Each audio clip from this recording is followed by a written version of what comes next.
Фастфуд тағамдарының зияны туралы сіздерге айтатын боламын. Достар, каналға тіркеліп лайк басып қолдау білдіріп кетіңіздер. Видеоны соңына дейін көріп, сіз не үшін фастфуд тағамдарын жақсы көресіз? Мысалға, қандай тағамдарды ұнатасыз? Комментарийге жазып кетіңіз. Ендеше біз видеоны бастайық. Фастфуд денсаулыққа зиян тигізетін тағам екенін әрбір адам біледі. Бұл өнімнен бас тартатын себептер көп, және солар жайлы айтып кетейік. Фастфуд деген сөз ағылшын тілінен аударғанда жылдам тамақ дегенді білдіреді. Бұндай мекемелер ежелгі Римде де болған. Бірақ ол заманда тағамдарды табиғи өнімдерден жасаған. Ал қазір оған дәмді күшейтетін және иіс шығаратын қоспалар қосылады. Фастфудтың иелері жылына бірнеше миллиард доллар табыс табады.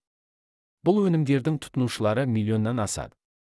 Фастфуд ыңғайлы, жылдам және арзан болғанына қарамастан, оның бір кемшілігі бар, ол денсаулыққа зиян. Қазақстанда үй тағамының орнына гамбургер мен фри картобын таңдайтын адамдардың саны көбейіп келеді. Олар тамақ әзірлеуге уақыт болмағандықтан фастфудқа көштік деп ақталады. Оның адам ағзасына тигізетін кері әсері мыналар. Ең басты кемшіліктерінің бірі калорияның көп болуы. Ол семіздікке әкелетін басты себеп. Құрамындағы транс майларын өлтіруші майлар деп атайды.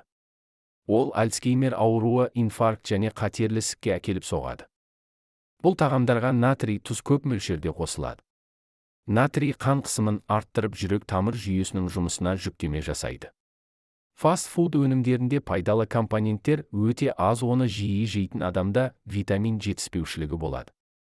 Тағамдардың көпшілігі тазартылған көмірсулардан тұрады.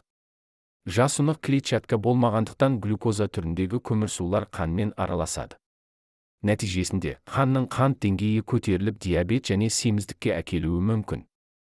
Глутамат натрий иіс және дәмді күшейтетін қоспа. Оны шамадан тыс тұтыну бүйрек және ас қорыту жүйесіне зақым келтіреді.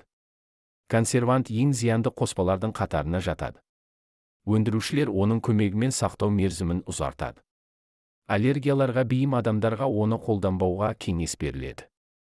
Көмірсулар мен қант ауыздағы қышқылдықты жоғарылатып, тіс эмалінің бұзылуына және кариестің пайда болуына әкеледі. Бұл тағамдарды тұрақты түрде пайдалану гипертония ауруына, иммунитеттің төмендеуіне және созылмалы аурулардың асқынуын тудырады. Зерттеуге сәйкес, фастфудты көп жейтін балалар астма ауруынан жиі зардап шегеді.